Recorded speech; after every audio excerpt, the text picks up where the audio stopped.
சிதம்பரம் தில்லை நடராஜர் கோவில் தேர் திருவிழாவை பார்ப்போமா? கண்கொள்ளா காட்சியல்லவா இந்த ஆனந்த நடனம். சிதம்பரத்தில் நடராஜர் ஆனந்த நடனம் ஆடிய இடத்தை சிற்றம்பலம் என்பார்கள். இதோ இங்கே என் சிற்றம்பலம் தெரிகிறது. பஞ்சபூத தலங்களில் சிதம்பரம் ஆகாய தலமாக அமைந்துள்ளது. சிதம்பரம் என்பதை பிரித்தால் சித் பிளஸ் அம்பரம் என்றார். சிதம்பரம் சித் என்றால் அறிவு, அம்பரம் வெட்டவெளி. மனிதனே, உன்னிடம் ஏதும் இல்லை என்பதுதான் அந்த ரகசியத்தின் பொருள்.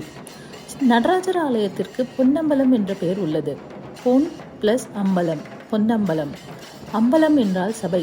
பொன்னால் ஆகிய சபையில் நடராஜர் ஆனந்த தாண்டவம் ஆடுவதால் அவருக்கு பொன்னம்பலம் என்று பெயர் ஏற்பட்டது. பல்வேறு சிறப்புகளை கொண்ட சிதம்பரம் நடராஜர் கோவிலில் ஒவ்வொரு மார்கழி மாதமும் ஆருத்ரா தரிசன விழா கொண்டாடப்படுகிறது. ஆருத்ரா என்பது திருவாதிரை நட்சத்திரத்தை குறிக்கும். ஆருத்ரா தரிசனம் என்பது சேந்தனார் வீட்டுக்கு சிவபெருமான் களி உண்ண சென்ற தினம் மார்கழி மாதம் திருவாதிரை நட்சத்திரம் அன்று ஆகும். அந்த நாளையே ஆருத்ரா தரிசனம் விழாவாக கொண்டாடப்படுவதாக புராணங்களில் கூறப்படுகிறது. இந்த நாளன்று வருடா வருடம் ஒவ்வொருவர் வீட்டிலும் களி செய்து சிவனுக்கு படைப்பது வழக்கம். இந்த நாளில் 33 தேவர்கள் சிவன் சந்நிதியில் எழுந்தருளி நடராஜ பெருமானுக்கு ஆராதனைகள் செய்வதாக ஐதீகம். இந்த நன்னாளில் அனைத்து சிவன் கோவில்களிலும் இருக்கும் நடராஜ திருமேனிக்கு அபிஷேக ஆராதனைகள் நடைபெறும். 33 தேவர்களும் சிவன் சன்னதியில் எழுந்தருளி நடராஜ பெருமானுக்கு ஆராதனைகள் செய்வதாக ஐதீகம். இந்நாளில் சிவ தரிசனமும் நடராஜர் அபிஷேக தரிசனமும் காண்பது மிகவும் புண்ணியமான ஒன்றாக கருதப்படுகிறது.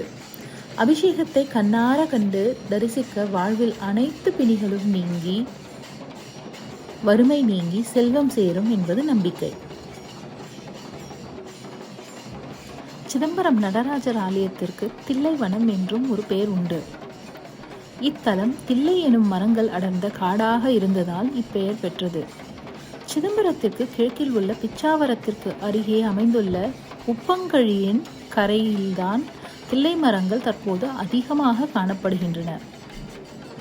இந்நாளில் அதிகாலையில் எழுந்து குளித்துவிட்டு வீட்டின் பூஜை அறையில் நெய் விளக்கு ஏற்றி வைத்து ராகு காலம் யமகண்டம் இல்லாத நேரத்தில் சிவபெருமானிடம் உங்கள் கோரிக்கையை சொல்லி மனதார வேண்டிக் கொள்ளுங்கள். வேலை, திருமணம், தொழில் முன்னேற்றம், பிரச்சனைகள் தீர வேண்டும், கடன் தீர வேண்டும், நோய் தீர வேண்டும் என எந்த கோரிக்கையாக இருந்தாலும் அதை சொல்லி வேண்டிக் கொள்ள வேண்டும். குறைகள் எதுவாக இருந்தாலும் தீரும். அதோடு வீட்டில் செல்வம் சேர்ந்து கொண்டே இருக்கும்.